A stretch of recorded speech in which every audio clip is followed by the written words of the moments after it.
제 설교를 준비하다가 그 네이버 한 블로그를 봤어요. 근데 그 이미지에 이런 글귀가 있었습니다.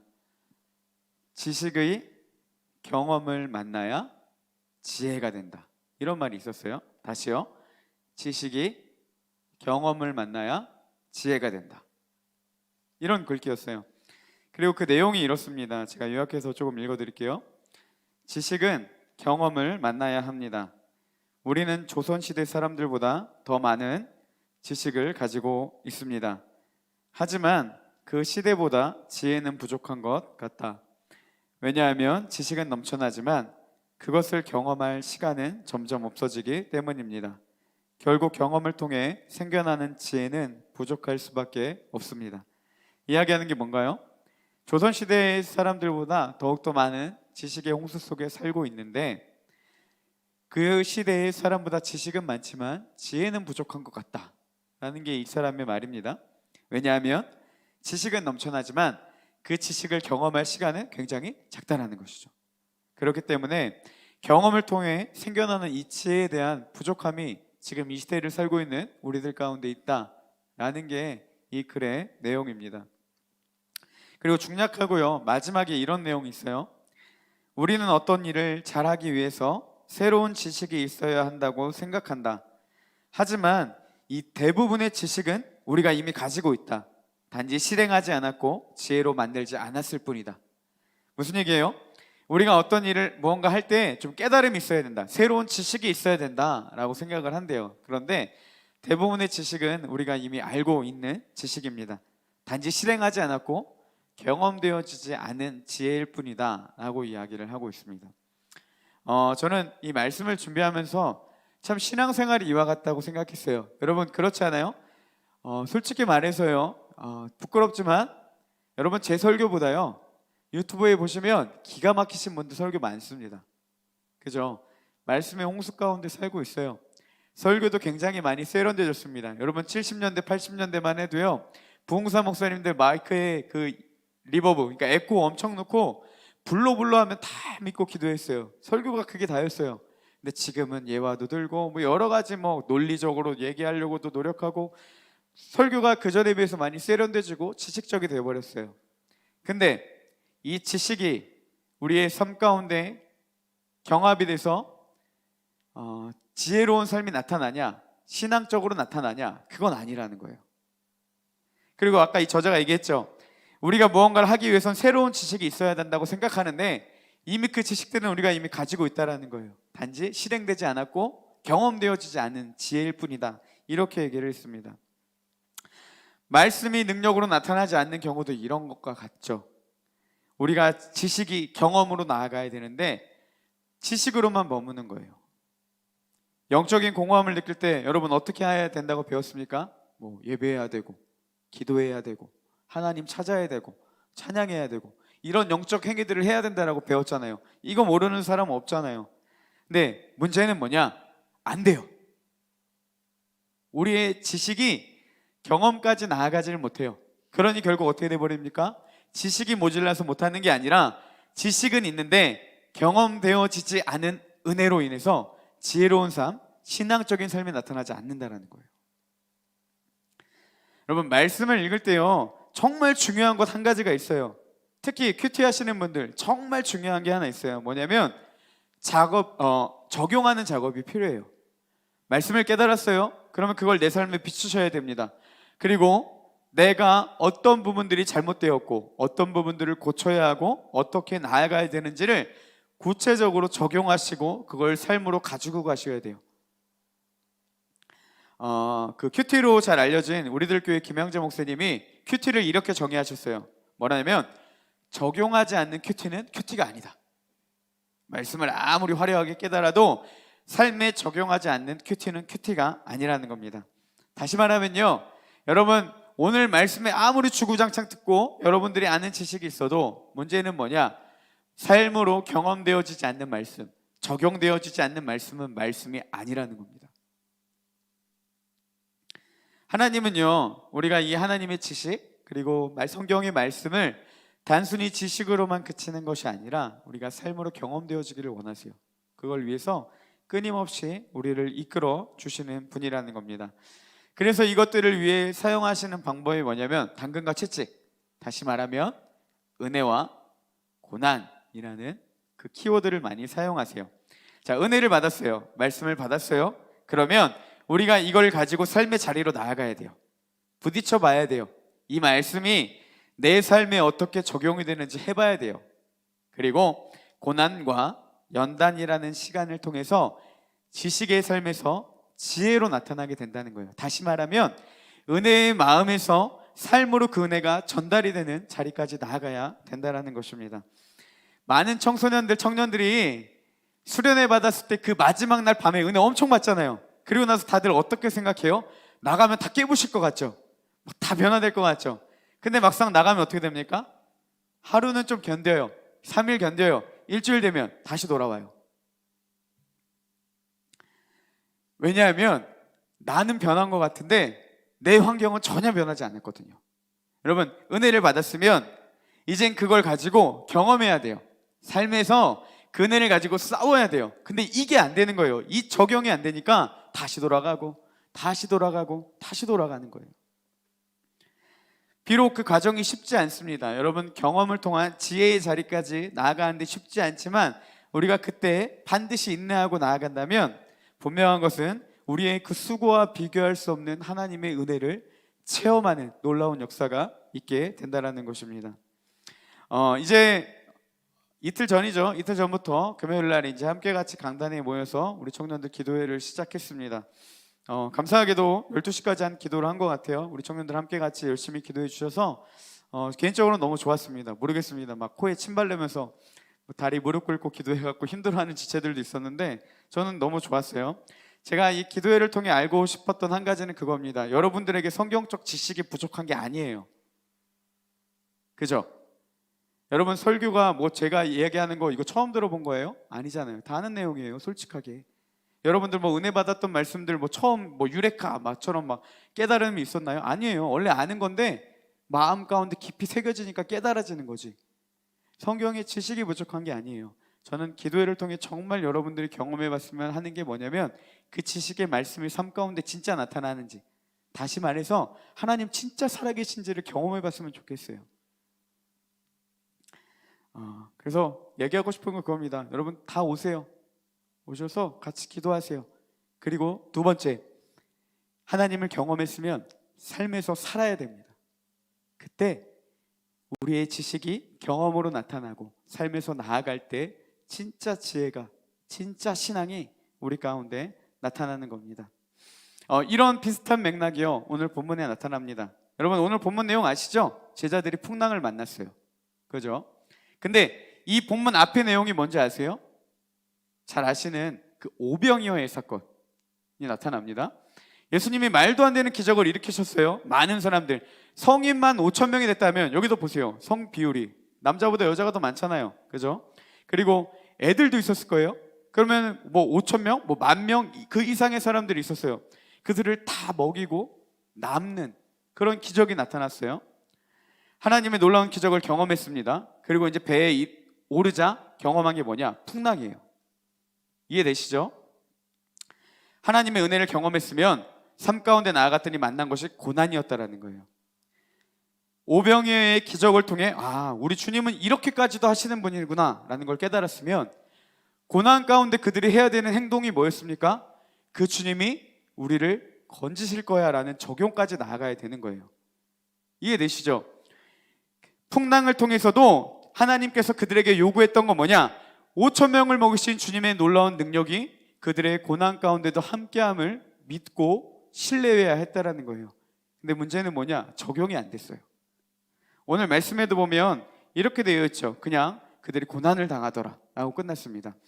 여러분, 이들이 풍랑을 만난 이유가 더 웃긴 건 뭔지 아세요? 자기들이 배를 타고 간 게 아니었어요. 22절에 보니까 예수님께서 즉시 제자들을 재촉하사, 예수님이 오병이어의 사건이 끝난 이후에 제자들을 막 재촉하셨어요. 어떻게? 자기가 무리를 보내는 동안에, 그러니까 그 5,000명이나 모인 사람들을 보내는 동안에 제자들에게 배를 타고 앞서 건너편으로 가게 하셨어요. 이해되시죠? 오병이어의 기적을 체험하고 예수님이 뭐라고 말씀하시냐? 니들 배 타고 가라. 그래서 간 거예요. 안 갔으면 풍랑 안 만났어요. 갔더니 만나게 된 게 풍랑이었다라는 겁니다. 하나님은 그들에게 요구하신 거예요. 5천 명을 먹인 나의 능력을 니들이 진짜 믿느냐? 삶 가운데 나타내라는 거예요. 근데 안타깝게도 제자들은 그 예수님을 떠올리지 못했던 것 같습니다. 제가 6살 난 아이들이 하나 있어요. 뭐 아시는 분도 있겠고 뭐 대부분 모르시겠지만 사역을 하면서 정말 그 아이에게 미안한 것 한 가지가 뭐냐면 금요일엔 못 봐요. 아침에 나갔다가 아이가 자고 있을 때 제가 집에 들어가기 때문에 금요일은 볼 수가 없습니다. 그래서 이제 오후에 저녁에 보통 사역을 마치면 이제 영상 통화로 항상 그 아이를 봅니다.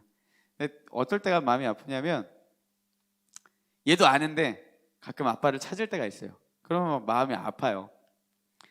엊그저께도 이제 사역을 마치고 늦게 들어갔습니다. 그래서 이제 뭐 운행도 하고 기도회 끝나고 뭐 그러고 이제 집에 들어갔다가 이제 아이가 보고 싶어서 이제 침대 안에 왔을 때 아이를 이렇게 한참 동안 보면서 이제 아내랑 막 아이에 대해서 이야기를 했어요.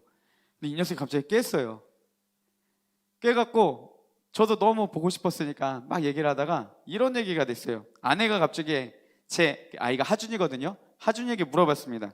하준아, 아빠 사랑해? 아빠가 너 사랑해? 이렇게 물어봤어요. 그러니까 아이가 이렇게 대답해요. 아빠가 나 사랑해. 감동이었어요. 그리고 또 물었습니다. 하준아, 그걸 어떻게 알아? 제 아이가 이렇게 대답할 줄 알았어요. 제가 토요일마다 아이에게 스크럼블 해주거든요. 아침에 아빠가 맨날 스크럼블 해줘. 아빠가 토요일마다 놀아줘. 아빠는 나랑 축구해줘. 난 이럴 줄 알았어요. 아이의 대답이 뭐였냐면요, 하준아 그걸 어떻게 알아? 라고 물어봤자 아이가 뭐라고 대답했냐면 아빠가 전에 말해줬어. 나 사랑한다고. 이거였어요. 그러니까 얘가 나를 사랑하는 걸, 내가 아이를 사랑하는 걸 어떻게 하냐? 아빠가 전에 얘기했대요. 자기 사랑한다고. 그래서 안 돼요. 좀 서운했습니다. 그렇지 않아요, 여러분? 왜 어떻게 알아? 그러면 아빠가 나한테 잘해줘. 아빠가 나한테 너무 좋게 착하게 해줘. 이래야 되는데 내가 얘기해줘서 안 돼요. 좀 서운했지만 뭐 그냥 애기니까 그런가 보다 했어요. 근데 그 다음이 대박이었습니다. 들어보세요. 아내가 또 물어봤어요. 하준아, 그러면 아빠가 사랑한다고 말 안 해주면? 이렇게 물어봤어요. 아빠가 사랑한다고 말 안 해주면 아빠가 널 사랑하는 걸 알아? 이거예요. 아이가 뭐라고 대답했냐면 아빠가 사랑한다는 말 안 해줘도 아빠가 날 사랑한다는 거 안 돼요. 그리고 그 다음 대답이 뭐였는지 아세요?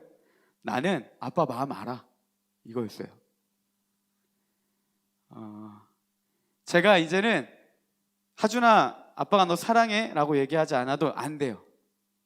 아빠의 마음을. 가끔 제가 혼을 내기도 하고 화를 내기도 하고 그래도 하준이는 알아요. 아빠가 자기를 사랑하는 걸. 여러분 제 이 이야기의 구조를 좀 어느 정도 느끼시겠어요? 제가 얘기해서 알았대요 처음에는. 근데 이제는 아빠의 마음을 안대요. 신앙이 똑같지 않습니까? 처음에는 하나님이 날 사랑하는 거 알아요. 들었거든요. 근데 경험해 보니까 진짜 사랑하는 거예요. 말하지 않아도 알아요. 아빠의 마음을. 여러분 신앙에서 정말 중요한 게 이것이에요. 고난이 오더라도 어려움이 오더라도 하나님의 그 어떠한 분이심을, 하나님이 어떠한 분이신지에 대한 흔들림이 없어야 돼요. 그런 사람이 이 어려움 가운데 끝까지 하나님을 신뢰할 수 있는 겁니다. 오병이어의 기적을 체험한 제자들이었지만요, 풍랑 가운데 적용되지가 않았던 거예요. 근데 그 하나님을 진짜 알았다면 그들이 그 삶에서 적용하고 끝까지 인내했겠죠. 밤 사경이라는 고난의 시간을 겪지 않아도 그들은 충분히 넘어갈 수 있었을 겁니다. 그렇지만 여전히 불안하고 두려웠던 것, 심지어 예수님이 왔을 때 오히려 유령인 줄 알고 놀랐던 그들의 가장 큰 문제는 뭐였냐? 오병이어의 하나님이 적용이 되지 않았던 문제입니다. 그렇지만 이 사건 이후에 마지막 33절을 이렇게 맺습니다. 배에 있는 사람들이 예수께 절하여 이르되 뭐라고 합니까? 진실로 하나님의 아들이로소이다. 그들이 적용했는데 안 됐어요. 고난을 통해서. 근데 예수님이 다시 보여주셨어요. 그때 그들이 진짜 알게 된 게 뭡니까? 비로소 하나님의 아들이로소이다. 예수 그리스도를 진짜 알게 된 거예요. 그리고 엎드리는 그런 행위가 있었다는 거죠. 여러분, 우리 가운데 하나님의 지식도 좋습니다. 그게 경험으로 나타나야 돼요. 삶에서 적용돼야 돼요. 그리고 그 삶을 통해서 우리 가운데 말씀하시는 그 하나님의 지혜의 자리 가운데로 나아가야 되는 겁니다. 여러분, 그 습관적인 신앙이 아니라요, 진짜 말씀으로 역사하시는 하나님을 경험하시기를 소원합니다. 그래서 그 하나님의 말씀이 우리의 삶 가운데 살아낸 귀한 은혜가 우리 청년부 가운데 있기를 예수님의 이름으로 축복합니다. 한 번 더 강조하지만 사모하시는 분들 1월달, 2월달에도 새벽 예배 할 겁니다. 꼭 같이 나오셔서 같이 기도하는 시간 가졌으면 좋겠어요. 두 번째는요, 고난이 왔을 때 우리의 자세입니다. 어려운 순간은 우리 가운데 와요. 어떤 사람들은 말씀을 의지하고 그 어려움의 시간을 버티기도 하고, 또 반대로 어떤 사람들은 풍랑 가운데 허우덕대면서 고난의 소리와 불평의 소리만 하기도 합니다. 어떤 상태로 우리에게 고난이 임했든지 반드시 기억해야 할 것 한 가지가 있어요.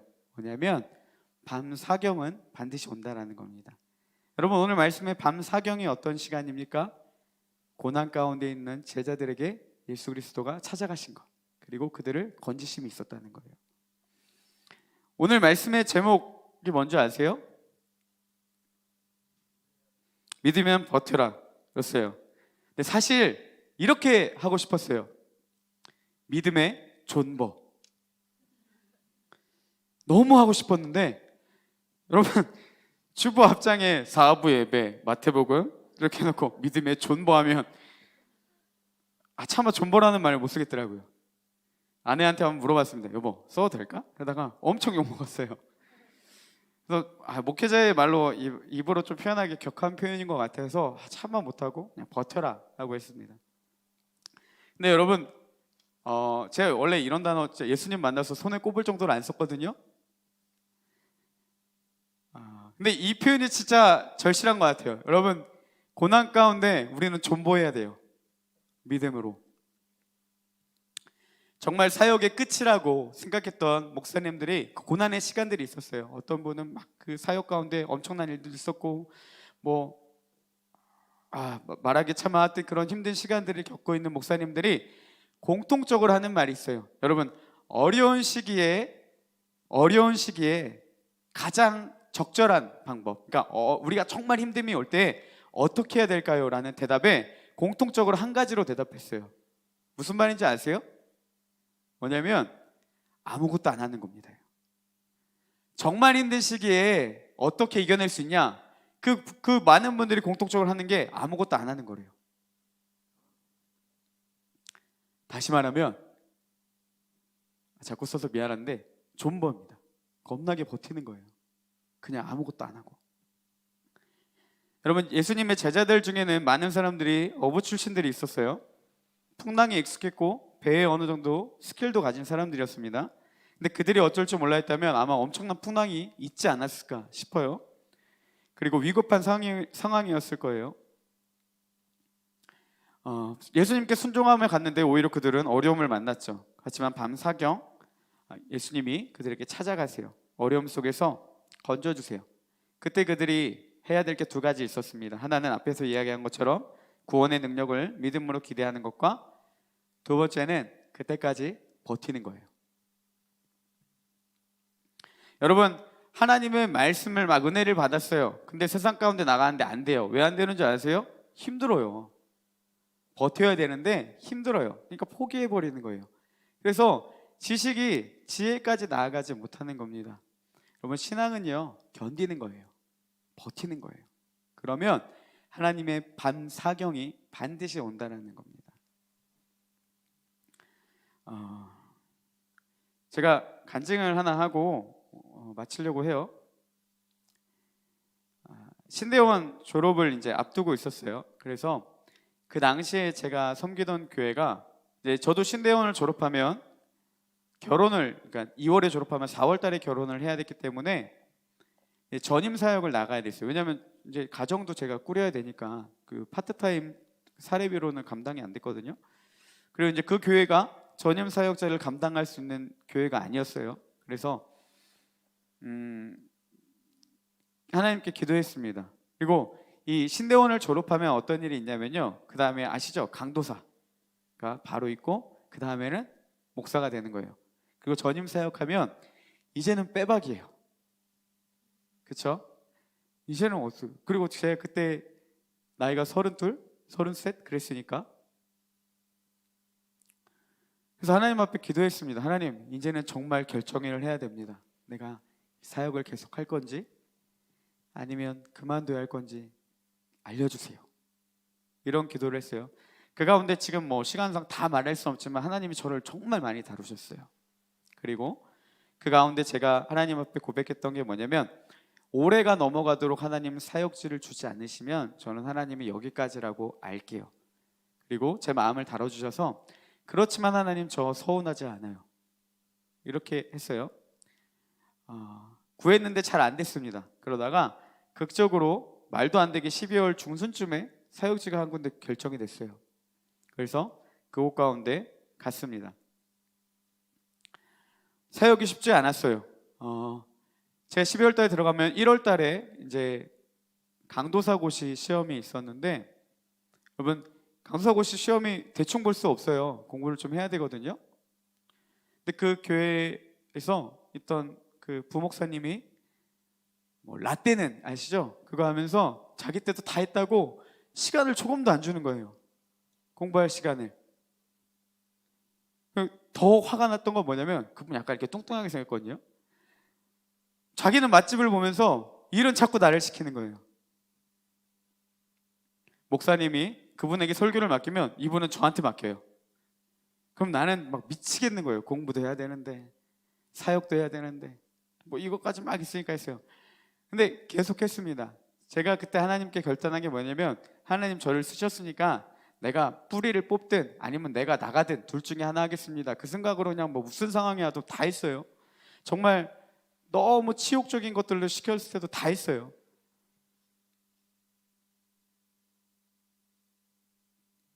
그래서 뭐 하나님의 은혜로, 원래는 강도사고시가 왜 더 힘들었냐면 그 전에 사람들을 엄청 많이 떨어뜨린 거예요. 시험을 어렵게 돼서 이제 걱정이 됐죠. 근데 감사한 게 뭐냐면, 저 공부 진짜 많이 못했는데 너무 많이 떨어뜨려서 미안해서 쉽게 냈어요. 그래서 제가 붙었어요. 하여튼 막 그런 은혜들이 있었어요. 그리고 이제 사역을 2월 달까지 하다가 이제 3월 달쯤 돼서 저는 4월 달에 결혼해야 되니까 이제 집을 구하기 시작했습니다. 당연히 사역지가 안산이니까 안산에 있는 집을 구했어요. 전세를 구해서 집까지 계약을 다 했어요. 근데 갑자기 제 아내의 가정과 저희 가정에 이제 좀 뭐랄까요, 마찰까지는 아니고 의견 조합이 안 됐어요. 그래서 이 집을 무르기로 한 거예요. 여러분 전세 계약을 하면요 3%인가 그 복비를 줘야 돼요. 아세요? 그럼 나는 집을 구했기 때문에 복비를 줬고, 또 집을 다시 나가야 되면 이 집을 팔아야 되잖아요. 그러니까 또 복비를 또 준 거예요. 그러니까 돈 한 200만 원 넘게 그냥 나갔어요. 그리고 이제 걱정이 되는 거죠. 나는 이제 집도 구해야 되는데 집이 없으니까 이제 큰일 난 거예요. 그리고 그때는 진짜 난 파혼하는 줄 알았어요. 결혼을 하는 게 쉽지 않구나, 그런 생각이 들었어요. 새벽 1시가 돼도 잠이 오지 않아서 막 교회 가서 기도도 하고 거의 밤샌 적도 있고 많이 그렇게 좀 힘든 시간이 있었습니다. 근데 감사하게 이제 저희 어머니가, 영태야 그래도 뭐 할 수 있다 그래갖고 그렇게 작게 좋게 얘기를 해서 결국 이제 집을 찾다가, 그때 막 전세가 하나도 없었거든요. 전세도 뭐 집이 하나도 없었어요. 근데 마침 괜찮은 집이 정말 저렴한 가격에 전세가 아닌 매매로 나왔어요. 대출금 왕창 내긴 했지만 그래도 어떻게든 샀어요. 근데 걱정이 되는 게 뭐냐, 그 집이 수원에 있었어요. 나는 안산인데 수원에서 안산까지 왔다 갈래 하니까 걱정이 되는 거예요. 주류비도 만만치 않죠. 또 신혼에 놀아야 되는데 새벽에 나갔다가 밤 8시에 들어오고, 또 새벽에 3시에 나갔다가 밤 8시 들어오고, 이것도 걱정되고, 그리고 이 많은 대출금을 내가 어떻게 갚아야 되나, 이런 것도 걱정이 되었어요. 근데 왜 그 어려운 일은 한 번에 온다고 그래서 이제 그래도 그나마 집이 생겼으니 괜찮겠지라고 생각을 했는데 갑자기 목사님이 부르세요. 미안한데 사례비를 못 주겠다 이러시는 거예요. 나는 지금 이제 대출금 나가야 되는데. 그래서 제 사정을 얘기했죠. 목사님, 솔직히 제가 집을 구했는데 이런 사정이 있습니다. 그래서 저는 사례비를 꼭 받지 않으면 좀 힘듭니다. 이렇게 얘기를 했어요. 어떻게 됐을까요? 그냥 제가 나가게 됐어요. 큰일 난 거죠. 하나님께 겁나 서운했어요. 왜요? 내 12월 달에 엄청 따졌거든요. 맞다 아니다를 좀 알려달라고 한 번 더 계속해서 묻고 가서 주신 거라고 생각하고 진짜 뭐 별의별 일을 다 해서도 막 이를 갈고 끝까지 했는데 결국 뭐예요? 저는 내쳐진 거예요. 그럼 하나님이 그렇게 말씀하실 것 같았어요. 야, 네 착각이야. 그럼 저 할 말 없거든요.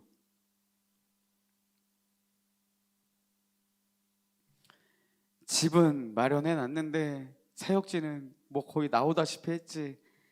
그렇다니 뭐 3월 달에 여러분 그 사역지가 안 나옵니다. 보통 우리 구하는 시기는 거의 10월에서 12월, 그때 교육자들 많이 바뀌잖아요.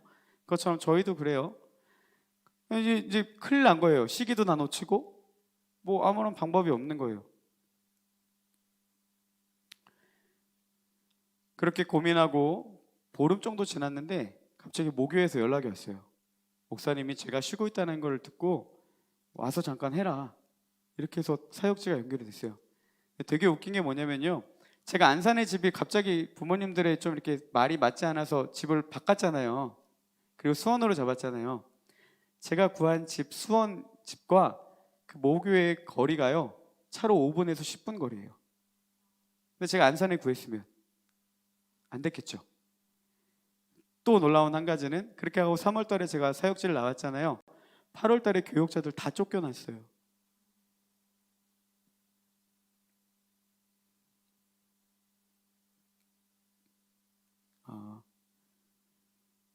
그래서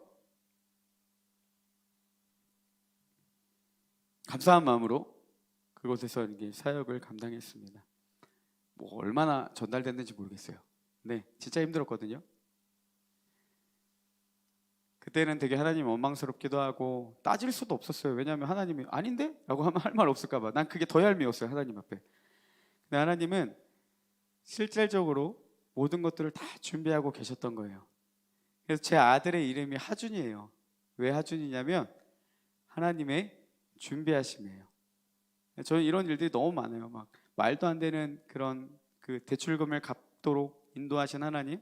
뭐 지금까지 뭐 다 얘기하지 못하지만 뭐 나중에 기회 되면 하겠지만 그런 하나님의 인도하심이 있어서 제 아들의 이름을 하준이라 줬어요. 그리고 마치 그런 거죠. 여기 이렇게 새기는 것처럼 하준아, 우리 집에 하나님 이렇게 역사하셨어라고 이 가문으로 물려주고 싶어요. 아기한테.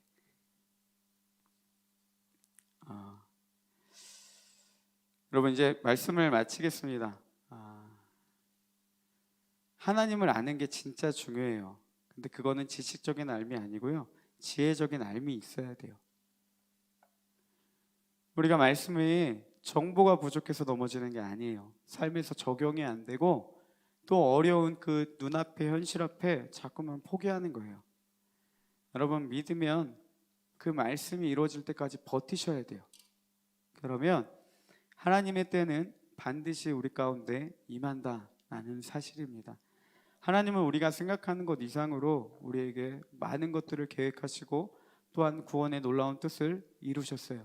그리고 우리의 몸 하나 털끝 하나 상하지 않으시고 그 신실하심을 우리 가운데 나타내 보이신다는 것입니다.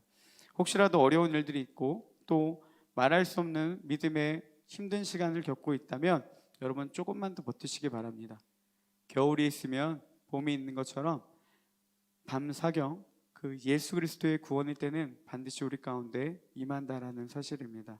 그거를 믿으시고 하나님 끝까지 신뢰하시고 나아가는 우리 청년부 되었으면 좋겠습니다. 그리고 오늘 예배를 드리면서 이것만 좀 이야기하고 마칠게요. 정말 기대하는 게 있었어요. 자리가 많이 비어 있더라고요. 처음에 물론 찬양팀도 있었고 뭐 섬기는 분들도 뒤에 있었고 많이 비었지만 그걸 보면 처음에는 마음이 답답했어요. 어떻게 해야 되지 이거 사역을. 그러다가 꿈을 꾸기 시작했습니다. 아까 찬양처럼 손잡고 함께 가세요. 그 찬양처럼 이곳 가운데 말도 안 되는 그 기적을 일으키실 하나님을 기대하기로 했어요. 같이 그 하나님을 기대하시고 우리 청년부 가운데 놀랍게 역사하실 그 하나님 믿고 함께 같이 기도의 자리에 나왔으면 좋겠습니다. 두 가지입니다. 금요일 날 강단 기도 예배 후에 1월, 2월 새벽 예배 월요일부터 금요일까지 진행할 겁니다. 필요하신 분들은 제가 차량 운행 다 해드릴 테니까 꼭 같이 나와서 함께 같이 기도하고 더 이상 여러분 이 머릿속의 하나님이 아니라 경험되어지는 하나님 그리고 버팀으로 진짜 삶에서 경험되는 하나님 그 하나님의 귀한 은혜를 누리시는 우리 청년부 되기를 예수님의 이름으로 축복합니다.